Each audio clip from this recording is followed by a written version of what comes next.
আসসালামু আলাইকুম। সবাইকে স্বাগত জানাচ্ছি আমার দেশ আজকের বিশ্বে। সঙ্গে আছি তামান্না মিনহাজ। প্রথমেই জানিয়ে দিচ্ছি প্রধান শিরোনামগুলো। ইরানের পাল্টা হামলায় নিহত ৩০ ইসরায়েলি পাইলট, তেহরানের সাবেক রাষ্ট্রদূতের দাবি। রাশিয়ার সঙ্গে বাণিজ্য করলে শাস্তির মুখে পড়বে ভারত ও চীন, নেটো মহাসচিবের হুঁশিয়ারি। সেকেলে অস্ত্র দিয়ে এখনকার লড়াইয়ে জেতা যাবে না, মন্তব্য ভারতীয় জেনারেল অনিল চৌহানের। নতুন রাজনৈতিক দল গঠন করলেন ইমরান খানের সাবেক স্ত্রী রেহাম খান, পাকিস্তান জুড়ে আলোচনা। মার্কিন এজেন্ট অপহরণের অভিযোগ, ৩ ইরানি কর্মকর্তাকে খুঁজছে এফবিআই।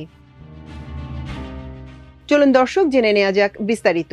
ইরাকে নিযুক্ত ইরানের সাবেক রাষ্ট্রদূত হাসান কাজিমি কুমি জানিয়েছেন, ১২ দিনের যুদ্ধে ইরানের একটি পাল্টা হামলায় ৩০ জন ইসরায়েলি পাইলট নিহত হয়েছেন। এটা ইসরায়েলের সরকারের জন্য মোটেই ছোট বিষয় নয় বলে উল্লেখ করেন তিনি। এক টেলিভিশন সাক্ষাৎকারে তিনি এইসব কথা বলেন। তিনি জোর দিয়ে বলেন, ইসরায়েলের প্রাথমিক লক্ষ্য ছিল ইরানের শাসন ব্যবস্থার পরিবর্তন এবং যুক্তরাষ্ট্রের প্রভাব ফিরিয়ে আনা, তবে তারা তাদের লক্ষ্য অর্জনে ব্যর্থ হয়েছে।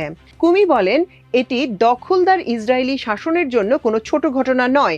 মূলত এ কারণেই তেল আবিব সরকার এখন পর্যন্ত এ বিষয়ে অনেক তথ্য গোপন করেছে বা লুকিয়েছে। হাসান কাজিমি কুমি আরও বলেন, সর্বোচ্চ ধর্মীয় নেতার নেতৃত্বে ইরানের সশস্ত্র বাহিনী ইসরায়েলের বিরুদ্ধে বড় ধরনের আঘাত হানে এবং তেল আবিবের বৃহত্তর এজেন্ডা ব্যর্থ করে দেয়। গত ১৩ জুন থেকে শুরু হওয়া ১২ দিনের যুদ্ধে ইসরায়েল ইরানের সামরিক, পারমাণবিক ও আবাসিক এলাকায় হামলা চালায়। ২২ জুন ইসরায়েলের সঙ্গে যোগ দেয় যুক্তরাষ্ট্র। ইরানের নাতাঞ্জ, ফর্দো ও ইস্পাহান এই ৩টি পারমাণবিক স্থাপনায় হামলা চালায় ওয়াশিংটন। আগ্রাসনের পরপরই ইরানি সামরিক বাহিনী শক্তিশালী পাল্টা আক্রমণ চালায়। Islamic revolutionary guard corps operation true promise ৩ এর অংশ হিসেবে ইসরায়েলের বিরুদ্ধে ২২টি প্রতিশোধমূলক ক্ষেপণাস্ত্র হামলা চালায়, যার ফলে ইসরায়েলে ব্যাপক ক্ষয়ক্ষতি হয়। ২৪ জুন যুক্তরাষ্ট্রের মধ্যস্থতায় যুদ্ধবিরতি হয়, যা এখনো বহাল রয়েছে।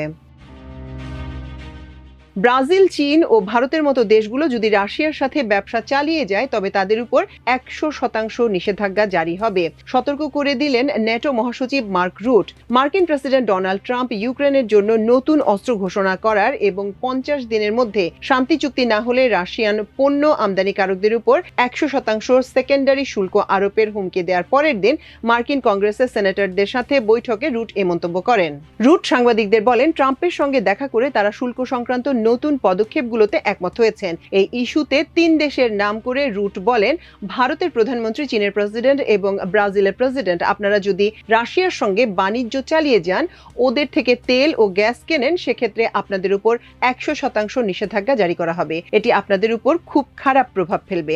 একই সঙ্গে এই ৩ দেশের রাষ্ট্রপ্রধানদের উদ্দেশ্যে বার্তা দিয়ে তিনি বলেন, পুতিনকে শান্তি আলোচনায় বসার জন্য তার উপর চাপ বাড়ান। রুট বলেন, দয়া করে ভ্লাদিমির পুতিনকে ফোন করুন এবং তাকে বলুন যে তাকে শান্তি আলোচনার বিষয় গুরুত্ব সহকারে কাজ করতে হবে, অন্যথায় এই নিষেধাজ্ঞা ব্রাজিল, চীন ও ভারতের উপর ব্যাপক আঘাত হানবে। মার্কিন রিপাবলিকান সেনেটর থম টিলিস পদক্ষেপগুলোকে ঘোষণা করার জন্য ট্রাম্পের প্রশংসা করেছেন, সেই সঙ্গে বলেছেন যে শান্তি চুক্তি করার জন্য ৫০ দিনের বিলম্ব তার চিন্তা বাড়িয়ে তুলেছে।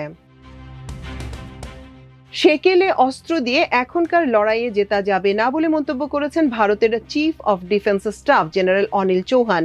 এখন আরও আধুনিক সমরাস্ত্রের প্রয়োজন বলে জোর দিয়েছেন তিনি। বুধবার ইউএভি এবং কাউন্টার আনআর্মড এরিয়াল সিস্টেমের এক ওয়ার্কশপে মন্তব্যের সময় এসব কথা বলেন অনিল। তিনি বলেন, এখনকার দিনে যুদ্ধে জয় পেতে সমসাময়িক প্রজন্মের আধুনিক প্রযুক্তি দিয়ে লড়াই করতে হবে, পুরনো ব্যবস্থা দিয়ে নয়। চৌহান বলেন, আমদানি করা প্রযুক্তির উপর নির্ভরতা আমাদের প্রস্তুতিকে দুর্বল করে দেয়। তিনি মনে করেন ভারতের উচিত কৌশলগত গুরুত্বপূর্ণ অভিযান পরিচালনায় বিদেশি প্রযুক্তির উপর নির্ভরতা কমানো। গত মে মাসে পাকিস্তানে ভারতের চালানো অপারেশন সিন্দুর অভিযান প্রসঙ্গ টেনে চৌহান দাবি করেন, সীমান্ত জুড়ে পাকিস্তান অস্ত্রবিহীন ও অস্ত্রবাহী ২ ধরনের ড্রোনই মোতায়েন করেছিল। এর বেশিরভাগই ধ্বংস করা হয়। এসব ড্রোনের কোনোটি ভারতের সেনাবাহিনী বা বেসামরিক অবকাঠামোর কোনো ক্ষয়ক্ষতি করতে পারেনি। আধুনিক যুদ্ধে ড্রোনের গুরুত্ব বাড়ছে উল্লেখ করে অনিল চৌহান বলেন, সাম্প্রতিক যুদ্ধগুলো দেখিয়েছে ড্রোন কিভাবে খুব সহজেই কৌশলগত ভারসাম্য বদলে দিতে পারে। ড্রোনের ব্যবহার এখন আর শুধু সম্ভাবনা নয়, এটা বাস্তবতা, যা আমরা এখনই দেখতে পাচ্ছি। চৌহান মনে করেন ভারতকে দেশীয়ভাবে ড্রোন ও ড্রোন বিধ্বংসী প্রযুক্তি তৈরির উপর গুরুত্ব দিতে হবে। পাকিস্তান তেহরিকে ইনসাফ পার্টির প্রতিষ্ঠাতা ইমরান খানের সাবেক স্ত্রী রেহম খান নতুন রাজনৈতিক দল গঠন করেছেন। মঙ্গলবার করাচি প্রেস ক্লাবে আয়োজিত এক সংবাদ সম্মেলনে রাজনৈতিক দল গঠনের ঘোষণা দেন তিনি। তার দলের নাম পাকিস্তান রিপাবলিক পার্টি। এর মধ্যে দিয়ে তিনি আনুষ্ঠানিকভাবে রাজনৈতিক যাত্রা শুরু করলেন। জিও নিউজের এক প্রতিবেদনে বলা হয়েছে, করাচি প্রেস ক্লাবে আয়োজিত সংবাদ সম্মেলনে দল গঠনের ঘোষণা দেওয়ার পাশাপাশি এর লোগো উন্মোচন করেন তিনি। এ সময় জনসাধারণের আকাঙ্ক্ষা বাস্তবায়নে নতুন রাজনৈতিক যাত্রা শুরু করার তার অভিপ্রায় ঘোষণা করেন রেহম খান। রেহম খান বলেন, নতুন এই রাজনৈতিক দলের লক্ষ্য দেশের আইনসভায় জনগণের প্রকৃত প্রতিনিধিত্ব নিশ্চিত করা। তিনি নাগরিকদের, বিশেষ করে নারী ও কৃষকদের সরাসরি উপকারে আসে এমন আইন সংস্কারের জন্য লড়াই করার অঙ্গীকার করেন। তিনি বলেন, যা সাধারণ মানুষ যেসব বাস্তবতার মুখোমুখি হন সে ধরনের নীতিমালা প্রণয়ন করা প্রয়োজন।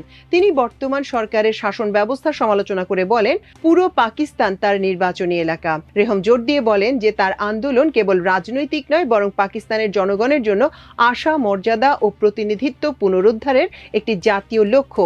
রেহম জানান, তার দল হবে জনগণের কণ্ঠস্বর এবং শাসক গোষ্ঠীর জবাবদিহিতা নিশ্চিত করবে। তিনি আরও বলেন, 2012 সাল থেকে 2025 সাল পর্যন্ত পাকিস্তান আমি দেখেছি যেখানে এখনো বিশুদ্ধ পানির অভাব, মৌলিক স্বাস্থ্যসেবার সংকট। এটা আর সহ্য করা যায় না। রেহম খান তার বক্তব্যে জানান, তার দল ক্ষমতায় নয়, পরিবর্তন চায়। তিনি বলেন, আমাদের সংসদে এমন মানুষ থাকা উচিত যারা সত্যিকার অর্থেই সাধারণ জনগণের প্রতিনিধিত্ব, নিজ নিজ শ্রেণী থেকে উঠে আসা। যুক্তরাষ্ট্রের গোয়েন্দা সংস্থা এফবিআই শীর্ষ 3 ইরানি কর্মকর্তার খোঁজে মরিয়া হয়ে মাঠে নেমেছে। তাদের গ্রেপ্তারের তথ্য চেয়ে পোস্টার প্রকাশ করেছে সংস্থাটি। ওই ইরানি কর্মকর্তাদের মোস্ট ওয়ান্টেড তালিকাভুক্ত করার ঘোষণা দিয়ে এফবিআই বলেছে, অভিযুক্তদের গ্রেপ্তার করে শাস্তির আওতায় আনতে একাধিক দল কাজ করছে। মঙ্গলবার এফবিআই 3 ইরানি কর্মকর্তার ছবি সহ পোস্টার প্রকাশ করে। তাতে বলা হয়, অবসরপ্রাপ্ত এফবিআই এজেন্ট রবার্ট লেভিনসনের অপহরণের সঙ্গে জড়িত থাকার অভিযোগে 3 জন ইরানি গোয়েন্দা কর্মকর্তাকে তাদের মোস্ট ওয়ান্টেড তালিকায় যুক্ত করা হয়েছে। তাদের মধ্যে বর্তমানে পাকিস্তানে ইরানের রাষ্ট্রদূত রয়েছেন। ধারণা করা হয় লেভিনসন মারা গেছেন। এফবিআই এর ওয়াশিংটন ফিল্ড অফিসের প্রকাশিত 3 ব্যক্তি হলেন রেজা আমিরি মেঘাদাম, তাগি দানেশভার ও গোলাম হোসেন মোহাম্মদানিয়া। রেজা আমিরি মেঘাদাম বর্তমানে পাকিস্তানে ইরানের রাষ্ট্রদূত হিসেবে দায়িত্ব পালন করছেন। তাগি দানেশভারের গোয়েন্দা এবং সন্ত্রাস বিরোধী অভিযানের পটভূমি রয়েছে বলে বর্ণনা করা হয়। আর গোলাম হোসেন মোহাম্মদানিয়া পূর্ব আলবেনিয়ায় ইরানের রাষ্ট্রদূত ছিলেন। এফবিআইয়ের মতে 3 জনই ইরানের গোয়েন্দা ও নিরাপত্তা মন্ত্রণালয়ের সঙ্গে যুক্ত। জিম্মি অপহরণ এবং বিদেশি আমেরিকানদের বিরুদ্ধে ষড়যন্ত্রের মূল খেলোয়াড় হিসেবে তাদেরকে চিহ্নিত করেছে যুক্তরাষ্ট্র। এই ব্যক্তিরা এরই মধ্যে মার্কিন নিষেধাজ্ঞার আওতায় রয়েছেন। এবার তারা ইরানে আমেরিকানদের অপহরণ ও অন্যায়ভাবে আটকের ঘটনার সঙ্গে যুক্ত হলেন বলে অভিযুক্ত হলেন। এফবিআই আগে 2 ইরানি গোয়েন্দা কর্মকর্তা মোহাম্মদ বাসেরি ও আহমেদ খাজাইয়ের গ্রেপ্তারের জন্য তথ্যের বিনিময়ে $25 মিলিয়ন পুরস্কার ঘোষণা করেছিল। দর্শক, আমাদের আজকের বিশ্বের আয়োজন এই পর্যন্ত। ইনশাআল্লাহ আগামীকাল আরেকটি আয়োজন নিয়ে আপনাদের সামনে হাজির হব। সে পর্যন্ত আল্লাহ সবাইকে ভালো রাখুন, সুস্থ রাখুন, সমৃদ্ধ রাখুন। এতক্ষণ সঙ্গে থাকার জন্য অশেষ কৃতজ্ঞতা। আল্লাহ হাফেজ।